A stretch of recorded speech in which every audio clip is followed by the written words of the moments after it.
की आन, देश की शान, देश की हम संतान हैं। देश की आन, देश की शान, देश की हम संतान हैं।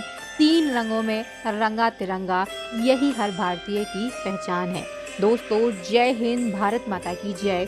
मैं वैशाली लोधी फ्री एजुकेशन परिवार की ओर से आप सभी देशवासियों के लिए गणतंत्र दिवस 2024 की बहुत बहुत हार्दिक शुभकामनाएं, मंगल कामनाएं देती हूँ। दोस्तों, आज के इस वीडियो लेक्चर में हम भारतीय राष्ट्रीय ध्वज यानी कि इंडियन नेशनल फ्लैग से बनने वाले सभी इंपॉर्टेंट क्वेश्चन को डिस्कस करेंगे। ये बहुत ही ज़्यादा ट्रेंडिंग टॉपिक है। इस टॉपिक से एक क्वेश्चन हर एग्जाम में पूछा ही जाता है। तो इस पूरे टॉपिक को आज इस वीडियो लेक्चर में हम कवर करने वाले हैं।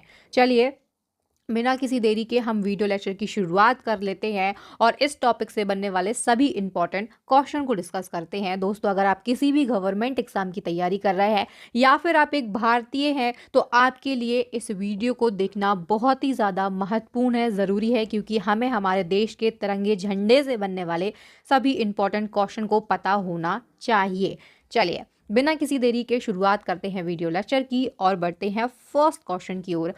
पहला हमारा क्वेश्चन है, राष्ट्रीय झंडा दिवस कब मनाया जाता है? नेशनल फ्लैग डे दोस्तों प्रत्येक वर्ष 22 जुलाई को मनाया जाता है। ए ऑप्शन यहाँ पर बिल्कुल राइट आंसर हो जाएगा। क्यों मनाया जाता है 22 जुलाई को? क्योंकि 22 जुलाई 1947 को हमारा राष्ट्रीय ध्वज तिरंगा संविधान सभा के द्वारा अपनाया गया था। इसीलिए 22 जुलाई को हम नेशनल फ्लैग डे के रूप में मनाते हैं। ए ऑप्शन यहाँ पर बिल्कुल राइट आंसर हो जाएगा। चलिए, मैं आपसे ये भी कहना चाहूंगी, जिन क्वेश्चन के आंसर आप पहले से जानते हैं, वीडियो को पॉज करके उन सभी क्वेश्चन के आंसर जरूर लगाइएगा। और दोस्तों, लास्ट में आपके लिए एक चैलेंजिंग क्वेश्चन रखा गया है जो किसी वीडियो से लिया गया है। अगर आप वीडियो को प्रॉपर और अच्छे तरीके से देखेंगे तो उस क्वेश्चन का आंसर आप हमको दे पाएंगे। चलिए, नेक्स्ट हमारा क्वेश्चन है, भारत का झंडा गीत किसने लिखा था? दोस्तों, झंडा गीत, सबसे पहले आपको ये पता होना चाहिए कि हमारे देश का झंडा गीत क्या है।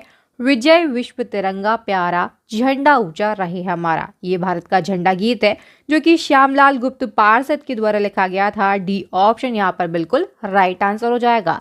दोस्तों, अब यहाँ से कई इंपॉर्टेंट क्वेश्चन पूछे जाते हैं, जैसे कि झंडा गीत कब अपनाया गया था? झंडा गीत दोस्तों कांग्रेस के हरिपुरा अधिवेशन में अपनाया गया था। कांग्रेस का वर्ष 1938 में जो हरिपुरा अधिवेशन हुआ था, इसकी अध्यक्षता सुभाष चंद्र बोस के द्वारा की गई थी। इसी अधिवेशन में झंडा गीत को अपनाया गया था। अब बात यहाँ से एक और उठती है, सुभाष चंद्र बोस जो है, इन्होंने हरिपुरा अधिवेशन की अध्यक्षता की थी। क्वेश्चन एग्जाम में पूछा जाता है, ये हरिपुरा कहाँ पर है? गुजरात राज्य में है। कहाँ पर? गुजरात राज्य में हरिपुरा है। एक और क्वेश्चन पूछा जाएगा, सुभाष चंद्र बोस किस अधिवेशन में निर्विरोध चुने गए थे? 1938 के हरिपुरा अधिवेशन में सुभाष चंद्र बोस निर्विरोध चुने गए थे और इसी अधिवेशन में भारत का झंडा गीत नेशनल फ्लैग सॉन्ग जो है, इसको अपनाया गया था। किसके द्वारा लिखा गया है? श्यामलाल गुप्त पार्षद के द्वारा। ये सभी महत्वपूर्ण फैक्ट आपको याद रखने हैं, क्वेश्चन एग्जाम में पूछे ही जाते हैं। चलिए, नेक्स्ट क्वेश्चन का आंसर बताइए।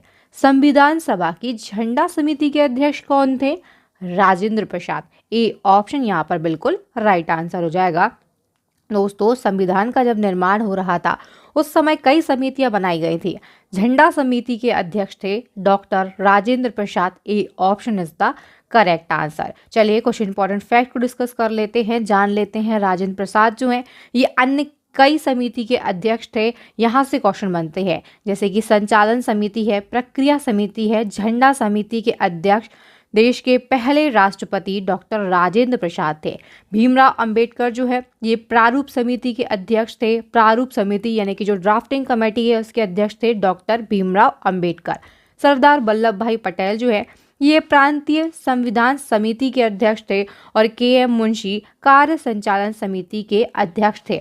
ये सभी इंपॉर्टेंट फैक्ट हैं, यहाँ से क्वेश्चन बनते हैं। आप चाहें तो वीडियो को पॉज करके इसका स्क्रीनशॉट ले सकते हैं। इन सभी को आपको बहुत अच्छे से याद रखना है। चलिए, नेक्स्ट क्वेश्चन का आंसर बताइए।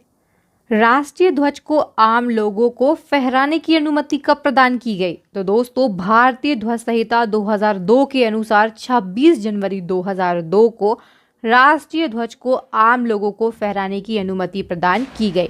तो ऑप्शन नंबर ए यहाँ पर बिल्कुल राइट आंसर हो जाएगा। चलिए अब हम जान लेते हैं भारतीय ध्वज संहिता 2002 क्या है। तो दोस्तों भारतीय ध्वज संहिता जो है ये कार्यकारी निर्देशों का एक संकलन है। ए ऑप्शन यहाँ पर बिल्कुल राइट आंसर हो जाएगा। इसे हम डिटेल में डिस्कस कर लेते हैं। भारतीय ध्वज संहिता 2002 यानी कि फ्लैग कोड ऑफ इंडिया 2002, इसमें भारतीय ध्वज को फहराने व प्रयोग करने के बारे में निर्देश दिए गए हैं। इस संहिता को 26 जनवरी 2002 को लागू किया गया था और इसी संहिता ने भारत के नागरिकों को किसी भी दिन अपने घरों, कार्यालयों और कारखानों पर भारतीय ध्वज फहराने का अधिकार प्रदान किया है। दोस्तों 20 जुलाई 2022 को हर घर तिरंगा अभियान के तहत सरकार ने फिर इस कानून में संशोधन किया और अब तिरंगे को किसी भी वक्त फहराने की अनुमति दे दी गई। अब इसे दिन रात 24 घंटे फहराया जा सकता है और इससे पहले तिरंगे को केवल सूर्योदय से सूर्यास्त तक फहराने की अनुमति थी, लेकिन अभी हाल ही में 20 जुलाई 2022 को हर घर तिरंगा अभियान के तहत 24 घंटे तिरंगे को फहराने की अनुमति दे दी गई है। ये इंपॉर्टेंट फैक्ट आपको याद रखने हैं। चलिए नेक्स्ट क्वेश्चन, राष्ट्रीय ध्वज को बनाने के लिए किस सामग्री का उपयोग किया जा सकता है? पॉलिएस्टर, कॉटन और खादी बंटिंग, उपर्युक्त सभी का प्रयोग किया जा सकता है। डी ऑप्शन यहाँ पर बिल्कुल राइट आंसर हो जाएगा। चलिए इंपॉर्टेंट फैक्ट को डिस्कस करते हैं। भारतीय ध्वज संहिता 2002 को 30 दिसंबर 2021 के आदेश के द्वारा संशोधित किया गया था, जिसके अनुसार पॉलिएस्टर या मशीन से बने राष्ट्रीय ध्वज को बनाने और फहराने की अनुमति भी दे दी गई। दोस्तों अब राष्ट्रीय ध्वज हाथ से बुने और हाथ से सिले या मशीन से बने कॉटन, पॉलिएस्टर, ऊन, रेशम, खादी बंटिंग से भी बनाए जा सकते हैं। चलिए नेक्स्ट क्वेश्चन का आंसर बताइए। स्वतंत्रता दिवस पर लाल किले पर सबसे ज्यादा बार 17 बार झंडा फहराने का रिकॉर्ड किसके नाम पर है? तो दोस्तों स्वतंत्रता दिवस यानी कि हम यहाँ पर 15 अगस्त की बात कर रहे हैं। 15 अगस्त को तिरंगा कौन फहराता है? कौन फहराता है जल्दी से बताइए। देश के प्रधानमंत्री, पहले प्रधानमंत्री कौन थे? पंडित जवाहरलाल नेहरू। और दोस्तों पंडित जवाहरलाल नेहरू जो है ये स्वतंत्रता दिवस पर लाल किले पर सबसे ज़्यादा 17 बार झंडा फहराने वाले देश के प्रधानमंत्री हैं। ए ऑप्शन यहाँ पर बिल्कुल राइट आंसर हो जाएगा। याद रखिएगा और आप सभी जानते भी होंगे पंडित जवाहरलाल नेहरू देश के पहले प्रधानमंत्री थे। चलिए नेक्स्ट क्वेश्चन का आंसर बताइए। 10 बार ध्वजारोहण कर रिकॉर्ड बनाने वाले पहले गैर कांग्रेसी प्रधानमंत्री कौन बने हैं? तो दोस्तों प्रधानमंत्री नरेंद्र मोदी 10 बार ध्वजारोहण कर रिकॉर्ड बनाने वाले पहले गैर कांग्रेसी प्रधानमंत्री बने हैं।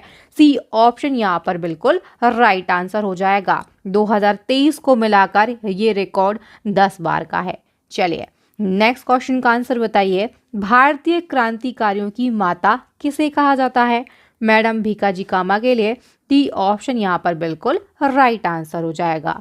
नेक्स्ट क्वेश्चन, भारत के वर्तमान राष्ट्रीय ध्वज का डिजाइन किसने तैयार किया था? पिंगली वेंकैया ने। डी ऑप्शन यहाँ पर बिल्कुल राइट आंसर हो जाएगा। पिंगली वेंकैया के द्वारा जो राष्ट्रीय ध्वज का निर्माण किया गया था, इसमें याद रखिएगा चक्र की जगह पर क्या था? गांधी जी का चरखा था। क्या था? गांधी जी का चरखा था चक्र की जगह पर। डी ऑप्शन यहाँ पर बिल्कुल राइट आंसर हो जाएगा। पिंगली वेंकैया के द्वारा भारत के वर्तमान राष्ट्रीय ध्वज का डिजाइन तैयार किया गया था। दोस्तों वेंकैया जी ने जिस तिरंगे का डिजाइन तैयार किया था, याद रखिएगा उसमें चक्र था। ठीक है, अब यहाँ पर एक और क्वेश्चन पिंगली वेंकैया से एनटीपीसी के एग्जाम में पूछा गया था कि पिंगली वेंकैया जी की जयंती कब मनाई जाती है? 2 अगस्त को मनाई जाती है। ये फैक्ट भी आपको याद रखने हैं। कभी कभार एग्जामिनर एग्जाम को टफ बनाने के लिए डिटेल में क्वेश्चन को ले जाता है। चलिए नेक्स्ट क्वेश्चन, भारत की वर्तमान राष्ट्रीय ध्वज तिरंगे को संविधान सभा के द्वारा कब अपनाया गया था? 22 जुलाई 1947 को। बी ऑप्शन यहाँ पर बिल्कुल करेक्ट आंसर हो जाएगा। इस क्वेश्चन का आंसर मैं पहले ही आपके लिए बता चुकी थी। 22 जुलाई 1947 को भारत के वर्तमान राष्ट्रीय ध्वज तिरंगे को संविधान सभा के द्वारा अपनाया गया था। आप सभी जानते हैं भारत का वर्तमान राष्ट्रीय ध्वज क्या है? तिरंगा है। चलिए नेक्स्ट क्वेश्चन की ओर हम बढ़ेंगे। भारत के तिरंगे झंडे में चरखी की जगह चक्र कब अस्तित्व में आया? मैंने पहले आपके लिए बताया था पिंगली वेंकैया जी ने जो तिरंगे का निर्माण किया था, जो प्रारूप बनाया था, उसमें चक्र की जगह क्या था? चरखा था। लेकिन चरखे की जगह पर चक्र जो है ये वर्ष 1947 में अस्तित्व में आया था। डी ऑप्शन यहाँ पर बिल्कुल राइट आंसर हो जाएगा। दोस्तों 22 जुलाई 1947 को चरखे की जगह पर चक्र अस्तित्व में आया था। डेट भी आपको याद रखनी है। पहले भारतीय तिरंगे झंडे में गांधी जी का चरखा हुआ करता था, लेकिन 22 जुलाई 1947 को चरखे की जगह चक्र अस्तित्व में आया। दोस्तों चक्र की अगर हम बात करते हैं तो चक्र में कितनी तीलियां होती है? एग्जाम में क्वेश्चन पूछा जाता है। चक्र में 24 तीलियां होती है जो कि मनुष्य के 24 गुणों को प्रदर्शित करती हैं। चलिए नेक्स्ट क्वेश्चन है, भारत के राष्ट्रीय ध्वज की लंबाई एवं चौड़ाई का अनुपात क्या है? तो लंबाई और चौड़ाई का अनुपात पूछा जाए तो 3:2 लंबाई चौड़ाई का अनुपात होता है। लेकिन अगर एग्जामिनर पहले चौड़ाई पूछता है फिर लंबाई पूछता है तो याद रखिएगा चौड़ाई लंबाई का अनुपात क्या रहेगा? 2:3 रहेगा। चलिए नेक्स्ट क्वेश्चन है, राष्ट्रीय ध्वज के शीर्ष में केसरिया रंग क्या दर्शाता है? दोस्तों आप सभी जानते हैं देश का जो तिरंगा झंडा है इसमें 3 पट्टियां होती हैं। तीनों पट्टियां अलग अलग गुण को प्रदर्शित करती हैं। तो याद रखिएगा केसरिया रंग जो है ये देश के साहस को दर्शाता है। ए ऑप्शन यहाँ पर बिल्कुल राइट आंसर हो जाएगा। इसके बाद में अगर हम बात करें सफ़ेद रंग की जो पट्टी है तो सफ़ेद रंग की पट्टी शांति और सत्य का प्रतीक है। और सबसे निचली पट्टी जो है, सबसे नीचे की पट्टी जो कि हरे रंग की है, ये देश के विकास और उर्वरता को दर्शाती है। तीनों आपको याद रखना है, क्वेश्चन एग्जाम में पूछा जाता है। शांति और सत्य को दर्शाती है सफ़ेद पट्टी, विकास और देश की उर्वरता को जो हरी पट्टी है ये प्रदर्शित करती है। चलिए नेक्स्ट हमारा क्वेश्चन है, भारत के राष्ट्रीय ध्वज के मध्य में बने धर्म चक्र का रंग क्या है? दोस्तों मध्य में क्या बना हुआ है? धर्म चक्र बना हुआ है। इसका रंग क्या है? गहरा नीला। बी ऑप्शन यहाँ पर बिल्कुल राइट आंसर हो जाएगा। अगर आपको एग्जाम में नीला, गहरा नीला इस प्रकार लिखा मिलता है तो आप गहरे नीले को बिल्कुल करेक्ट आंसर लगाएंगे। इस चक्र में 24 तीलियां हैं। मैं पहले ही आपको बता चुकी हूँ ये तीलियां मनुष्य के 24 गुणों को प्रदर्शित करती है। और याद रखिएगा इस चक्र का जो प्रारूप है ये कहाँ से लिया गया? सारनाथ में स्थित अशोक स्तंभ से जो मध्य में चक्र बना हुआ है, धर्म चक्र बना हुआ है, इसके प्रारूप को लिया गया है। ये क्वेश्चन भी एग्जाम में कई बार पूछा गया है। नेक्स्ट क्वेश्चन का आंसर बताइए, यह कथन किसका है? एक ध्वज झंडा ना सिर्फ हमारी स्वतंत्रता बल्कि सभी लोगों की स्वतंत्रता का प्रतीक है। तो दोस्तों ये कथन है जवाहरलाल नेहरू का, जो कि देश के प्रथम प्रधानमंत्री थे। ए ऑप्शन यहाँ पर बिल्कुल राइट आंसर हो जाएगा। नेक्स्ट क्वेश्चन, निम्न में से कौन सा कार्य अपराध की श्रेणी में आता है? दोस्तों झंडे पर कुछ लिखना या बनाना, झंडे का प्रयोग किसी प्रकार की यूनिफॉर्म के रूप में करना, उपर्युक्त दोनों जो है ये अपराध की श्रेणी में आएंगे। सी ऑप्शन यहाँ पर बिल्कुल राइट आंसर हो जाएगा, उपर्युक्त दोनों। चलिए नेक्स्ट क्वेश्चन का आंसर बताइए, निजी भवनों के ऊपर राष्ट्रीय ध्वज फहराने का अधिकार संविधान के किस अनुच्छेद में वर्णित है? 19(1) का में। बी ऑप्शन यहाँ पर बिल्कुल राइट आंसर हो जाएगा। दोस्तों भारतीय राष्ट्रीय ध्वज को फहराना अभिव्यक्ति की स्वतंत्रता के अधिकार के अंतर्गत आता है। चलिए नेक्स्ट हमारा क्वेश्चन है, गणतंत्र दिवस यानी कि 26 जनवरी पर भारत का ध्वजारोहण कौन करता है? 26 जनवरी यानी कि गणतंत्र दिवस, रिपब्लिक डे के अवसर पर देश के राष्ट्रपति जी के द्वारा, किसके द्वारा? राष्ट्रपति जी के द्वारा ध्वजारोहण किया जाता है। ए ऑप्शन यहाँ पर बिल्कुल राइट आंसर हो जाएगा। जबकि 15 अगस्त यानी कि स्वतंत्रता दिवस के अवसर पर कौन ध्वजारोहण करता है? प्रधानमंत्री। दोनों फैक्ट आपको याद रखने हैं। ऐसा कंफ्यूजन क्रिएट करने के लिए आपसे ये क्वेश्चन एग्जाम में पूछ लिए जाते हैं, तो याद रखिएगा गणतंत्र दिवस पर राष्ट्रपति जी के द्वारा ध्वजारोहण किया जाता है। और इसी के साथ ये भी याद रखना है कि 15 अगस्त पर लाल किले पर झंडा कौन फहराता है? प्रधानमंत्री। चलिए, इसी के संदर्भ में एक और इम्पोर्टेंट क्वेश्चन को हम डिस्कस करेंगे। गणतंत्र दिवस यानी कि 26 जनवरी पर भारत के विभिन्न राज्यों में झंडा कौन फहराता है? तो दोस्तों आप सभी जानते हैं राष्ट्रपति से किसको रिलेट किया जाता है? राज्यपाल के लिए। तो 26 जनवरी पर झंडा कौन फहराता है? राज्यपाल। हर राज्य में, प्रत्येक राज्य में राज्यपाल के द्वारा 26 जनवरी पर झंडा फहराया जाता है। और इसी प्रकार 15 अगस्त पर झंडा कौन फहराता है? मुख्यमंत्री।